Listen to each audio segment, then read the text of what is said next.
Si Mayor Basti sasampalin si General Torre. Tapang-tapang talaga niyan. Parang bata, iyakin. Ano ka Basti? Naka-pampers? Mananampal ka?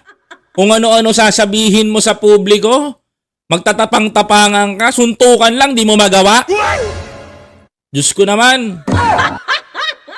Kung sa bagay, kay Kawaldi nga lang, hindi ka umubre. Kay General Torre pa kaya, mga kababayan. Alam mo, ganito yan eh. Alam naman namin na hindi mo gagawin talaga pumunta. Kasi, nag-aantay ka lang, you are trigger happy. Diyan sa nyo. Ang gagawin mo, gagalitin mo yung isang tao. 'Di ba? Sasabihan mo na sasampaling kita diyan eh. Para matayo mo lang yung sarili mong reputasyon sa Davao. Mga kababayan, na si Mayor Basti sasampalin si General Torre. Tapang-tapang talaga niyan. 'Di ba? Parang ganun lang. May mabit-bit lang kayo. Pero nagkamali siya. And I quote, mga kababayan ko nagkamali siya ng bista. Alam nyo kung ano? Paano ko nasabing nagkamali ng bista to, mga kababayan? Simple lang. Ang sabi niya, mga kababayan ko, hinamon niya si General Torre ng suntukan. Ngayon, nalaman ni General Torre, pinalagan siya, mga kababayan ko. Noong pinalagan siya ni General Torre, at naggabi ni General Torre, kasi may mga manonood nga naman, di magbabayad, may pay-per-view, may mag-e-entrance, may magtitiket.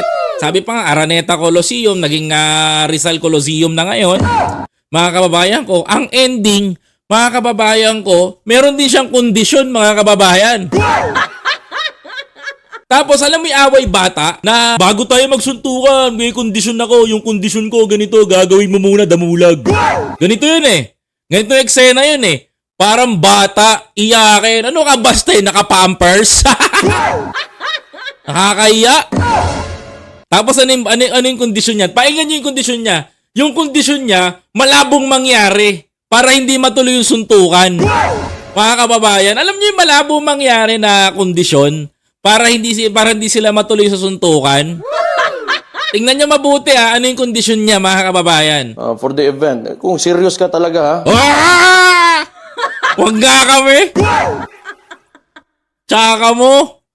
Tapos yung kondisyon niya ganito. These are my conditions. Yan na. Parang napanood ko na to sa KOJC, mga kababayan ko. Ayun, this is my condition. Pakiusapan mo yung amo mo na presidente. Pakiusapan mo yung amo na presidente. Sabi ko sa inyo, manghihingi ng kondisyon niya na malabo mangyari, mga kababayan ko. Tuloy. And let it come out of his mouth. Wag sa kailangan daw si BBM daw magsalita.